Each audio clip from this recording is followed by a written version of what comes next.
Coming up on Chalk Talk, we're going to go through the ways you can bet the favorites at the U.S. Open and test these course conditions at Pinehurst number 2. Here we are, Chalk Talk, live from Pinehurst number 2 for the US Open. I've got special guest with me, Will Gray. Hello, Ben. And Benny Everall here from Golfbet. We're ready to rumble. We're only, less than a day away from starting this thing. Indeed. And we're here to talk the chalk, which obviously means we're here to talk Scottie Scheffler. Will, what are we doing with this guy? Plus 300 or about. Are we betting him or are we doing something else? I don't sleep well at night thinking about betting someone at plus 300 to win a golf tournament, let alone a tournament as difficult as the U.S. Open at a course like Pinehurst number 2 over our shoulder here, just off the fairway or the scrub brush here on the 13th hole. So I'm looking for different ways to bet Scottie. One, or actually two that I'm looking at. You can specifically isolate the round 1 props. If you go to DraftKings, they've got an over-under on his winning score, or on his first round score, 69.5. Remember, this is a tough course. You're going to see a lot of big numbers, but Ben, it's a par 70. So you can get plus money, plus 105 on Scottie to be under par after round 1. I think that there's something there, right? Yeah, if he absolutely. just gets a little bit going. And the other option over at FanDuel is a total birdies market. And so a lot of the players in the field, the over-under is set at 2.5 birdies. Scheffler, because he's Scottie Scheffler, his over-under is 3.5. But maybe you think there's going to be some carnage. Maybe you think he's going to have a couple wayward shots. Do you think he's going to have 4 birdies on his card?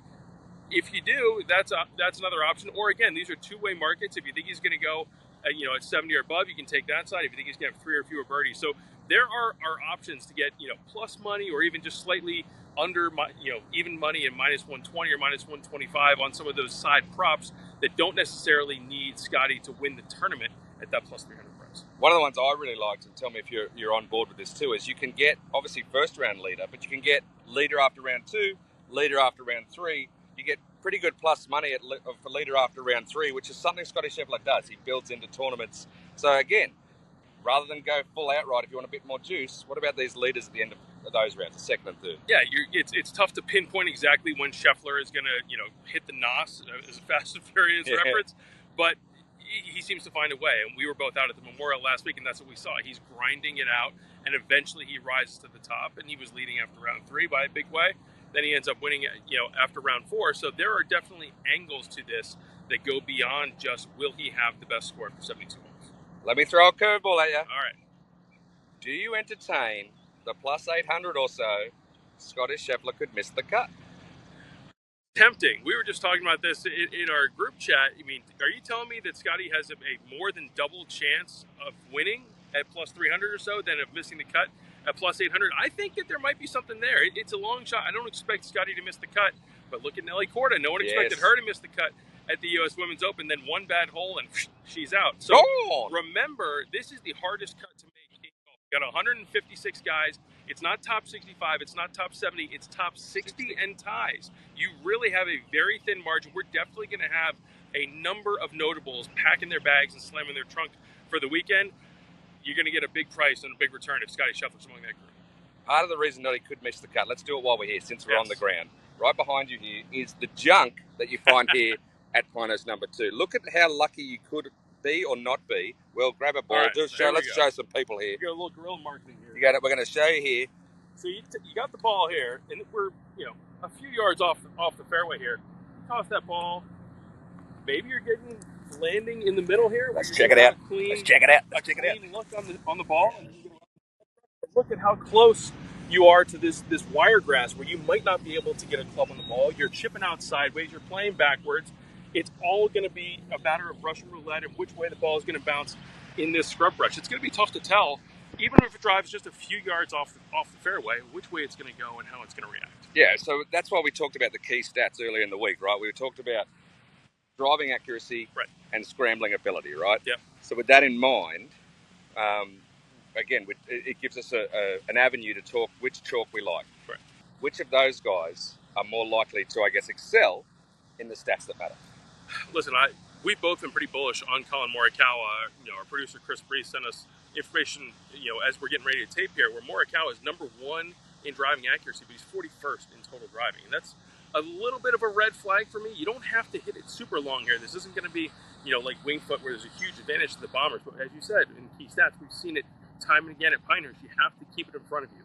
You You can miss short of these greens, you can't miss long. You have to keep the ball. You can play from the fairway. You can't play consistently from this scrub brush. So I was impressed with what I saw out of Colin Morikawa over the weekend at Memorial. I've been impressed with what he's done over the last 2 months, even though he hasn't won.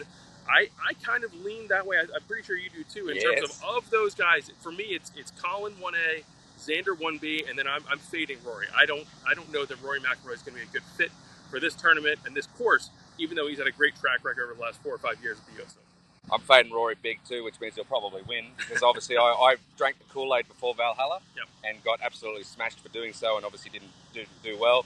I'm out on him for a while. I agree with all those sentiments. I am big on Morikawa, and we're going to go into that too. We talked about ways to bet Scheffler, ways to bet the other guys. Do it in the market without Scheffler, right? Especially if you like the chalk. So if you'd like Morikawa or Xander, you're only giving up, what, plus 200-ish? Usually, yeah. Yeah, to be in the without Scheffler market, you're still going to cash well if they finish second behind him, like Morikawa did last week. I told you guys to get on that. I hope you did. But we go further up the list, you do lose a bit more juice. But as I said to you, if you're winning at 3,300 versus 4,000, you're still happy, right? Yeah. I mean, those are the numbers for Tommy Fleetwood, who's someone that I'm pretty bullish on this week. And you're right, would I rather have the plus 4,000 versus the plus 3,300 if Fleetwood goes on to win? Yes, but am I happy with a plus 3,300 return in the without Scheffler market, especially depending on where you're shopping? If you're paying out in the dead heat and ties, that's certainly appealing. But I do think that we've reached a point now in what Scottie Scheffler is doing, and especially around these big events, where it really is. He's on a level unto himself, and then it's a question of what do you do with the other guys? How do you bet around Scheffler? What are the creative ways that you can get your money in on the world number one? And then how does that affect how you're going to bet on the other 155 guys in the field? I hate to say that this is chalk talk, but are we being silly actually betting chalk? The US Open has had some guys that we didn't expect. Yes. No one thought Wyndham Clark was winning this thing last year. For sure. I mean, 5 straight years at the US Open, we've had a first-time major winner. That goes back to Gary Woodland at Pebble Beach. So you feel like the US Open is one that rewards the veteran presence, but it has been something where the first-timers have come through more recently. So, go back to 2014, Martin Keimer was not a nobody. He had just won the Players, and so he was certainly in that mix. But, Michael Campbell came out of nowhere. You've had Jason Gore here, Olin Brown. You've had some surprises. Eric Compton in 2014. There's going to be someone up there on the leaderboard, certainly after Thursday or Friday, maybe even still on the weekend. Identifying that player or those players might be tough, but there's definitely going to be some upside if you're able to do it. Spoiler alert, we're going to do some stuff on golfbet.com later today on just that. How do you identify the guys who you didn't expect that will be high on this leaderboard? So we'll let you know later today. Make sure you come back for that. See you guys.